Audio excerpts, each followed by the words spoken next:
Quá là đẹp luôn. Ok, hello các bạn, chào mừng các bạn đã trở lại với kênh của mình. Thì ngày hôm nay sẽ là một video chế xe điều khiển từ xa nha các bạn. Thì hồi trước mình đã có chế một chiếc rồi, đây. Và chiếc đó nó chỉ chạy được 72 km/h thôi các bạn. Còn ở cái phiên bản này thì mình đặt mục tiêu là nó sẽ vượt 100 km/h nha các bạn. Rồi, ok, thì như các bạn thấy ở đây thì mình có rất là nhiều link phụ kiện luôn nè. Bây giờ mình sẽ tiến hành nói chi tiết từng cái nha. Trước tiên là về phần đồ điện nè.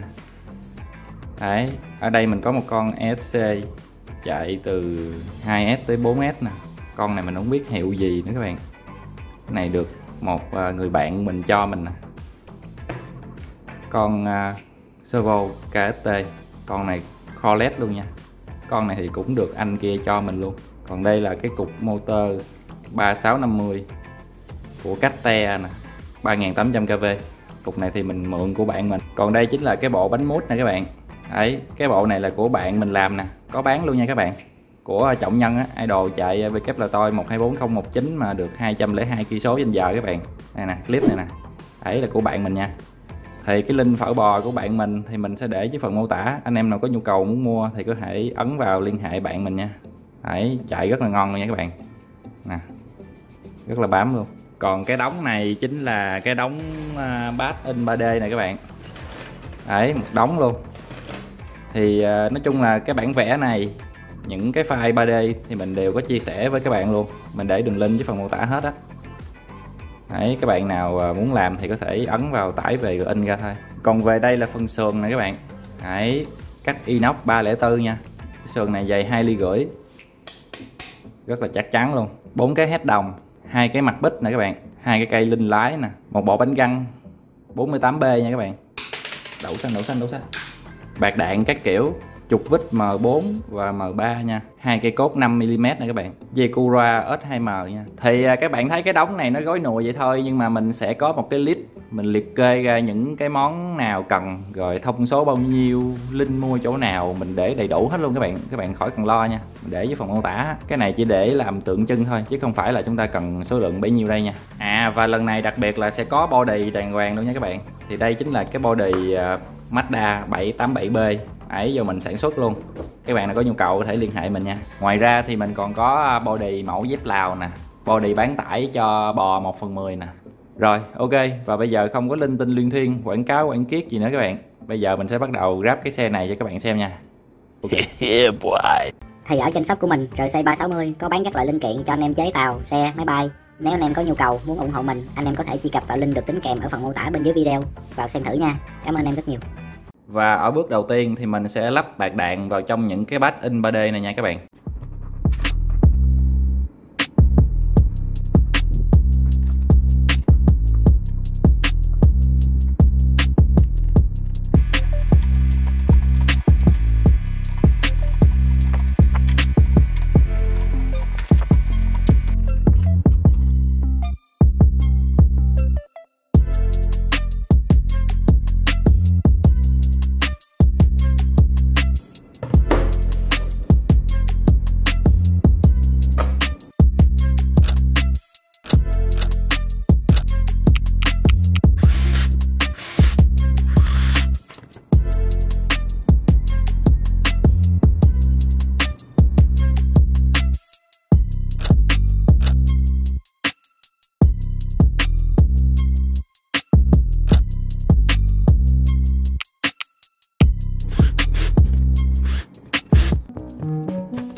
Nice.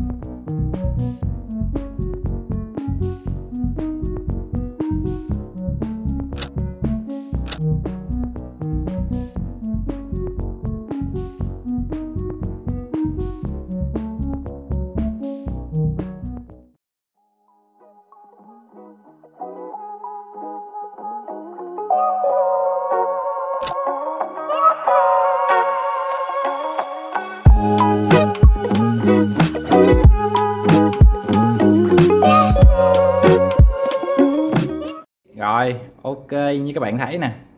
Đấy, khá là nét luôn nha. Thì các bạn có thể sử dụng những cái con servo khác chứ không phải nhất thiết là phải dùng cái con servo giống mình. Rồi ok, thì tiếp theo mình sẽ làm cái phần chuyển động ở phía sau nha các bạn. Trục bánh nè, rồi gắn cái bộ gá motor vào đây nữa.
Rồi đây, đẹp không anh em? Quá đẹp luôn. Nice. Đấy, truyền nhông qua đây rồi truyền cái sợi dây beo qua đây nè, quá đã luôn. Rồi tiếp theo thì mình sẽ gắn 4 cái bánh vào nha các bạn.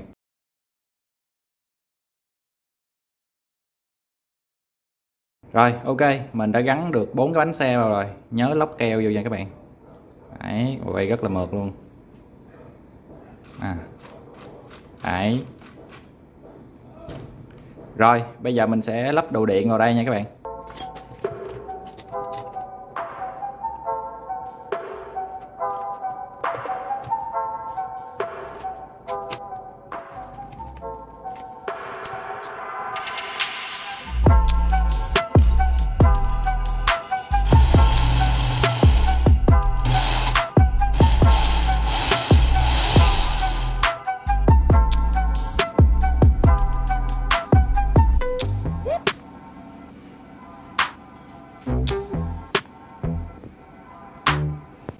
Ok các bạn, thì cái phần kit xe chúng ta đã hoàn thành một cách perfect rồi các bạn. Đấy, ngon lành luôn. Rồi tiếp theo mình sẽ sơn cái body này rồi lắp vào cái xe nha các bạn. Đấy, mình sẽ cắt sơn trước rồi mới cắt cái body rồi lắp vào cái xe này nha.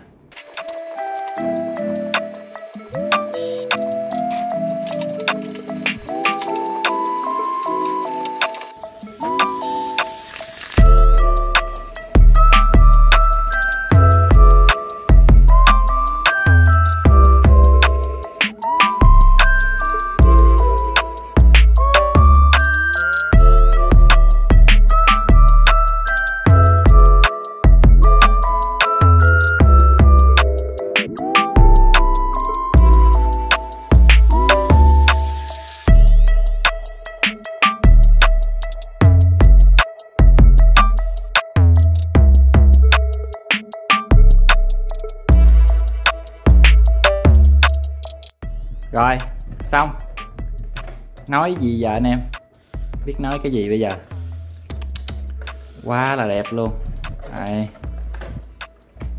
mướt rượt luôn. Có cái chỗ này nè các bạn, hồi nãy mình quên á, sơn nó chưa có khô, ịnh vô cái nó bị hằn rồi, hơi xấu chỗ này. Thôi mà kệ đi, cái body này để lấy bào nha các bạn, lỡ có té gì cũng đỡ. Cho nên là mình không có sơn cho nó đẹp cầu kỳ gì quá, chỉ sơn một màu như vậy thôi. Quá đã luôn. Rồi ok, không để các bạn chờ lâu nữa thì bây giờ mình sẽ đem ra ngoài quận 2 mình test cho các bạn coi nha. Rồi let's go.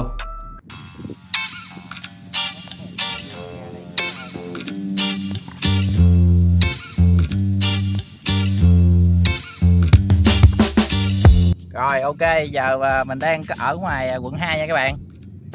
Đi với idol Trong Nhân nè, bánh của bạn này làm nha, anh em nào mua nhấn vô cái link dưới phần mô tả nha các bạn.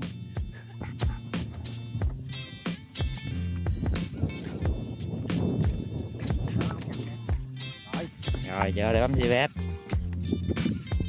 Yo. Chắc start. Rồi ok. Đó. Từ về là qua đây, về đây.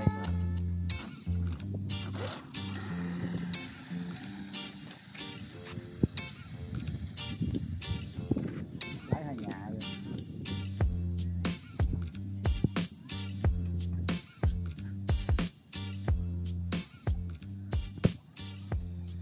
Ôi lấy hai nhà rồi từ từ.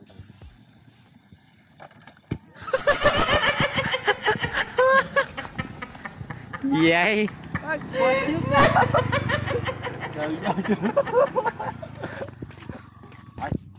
Chơi rồi để bấm cái start. Ok rồi.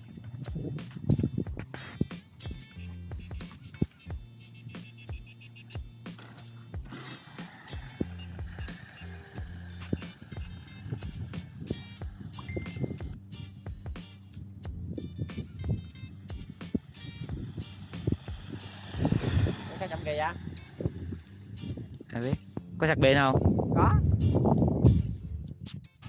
Rồi ok, như cái video hồi nãy mà các bạn coi á, nó chạy chậm ghê rồi các bạn, có 37 cây số giờ. Lý do là nằm ở đây nè các bạn, cái KV của con motor này nó có 3.800 mà ban đầu mình đi cái nhông này 20 cho nên là nó rất là chậm luôn. Bây giờ mình đã thay cái nhông gấp đôi lên rồi nè, đấy nhông 42 nha. Bây giờ là sáng sớm nè, đi ra test lại cho các bạn xem nè. Đấy ngoài quận 2 nè các bạn. Rồi bây giờ mình sẽ lắp pin vào và test nha. Test lại đầu tiên là với 2S nè. Đây là cục GPS nha các bạn.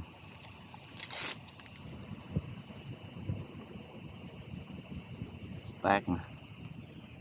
Đấy bắt đầu nhảy rồi đó.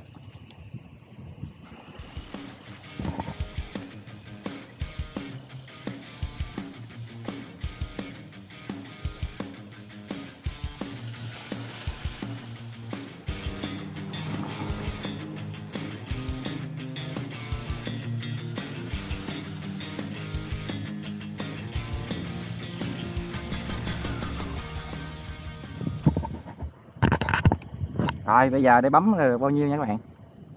Này là 2S. Stop. Break. 52 km/h.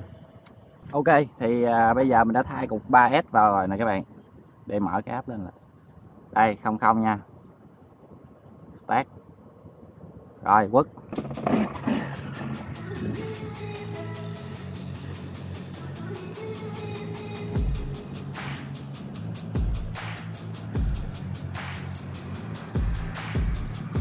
Vô.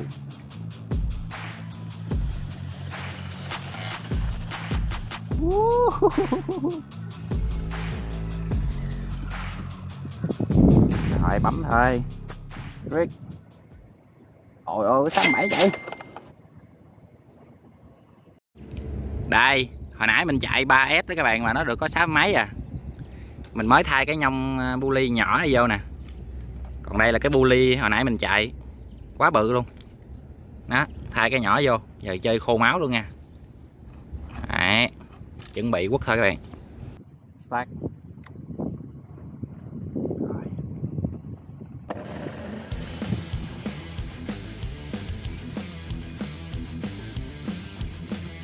Vô.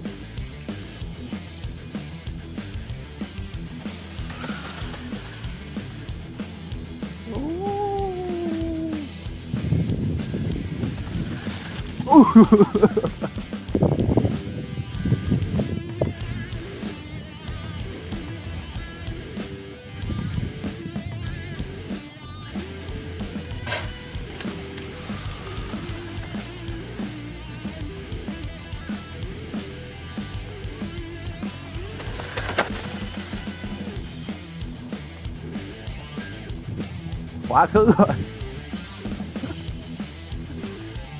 Thôi xe quá đi lụm các bạn ơi. Ok Stop.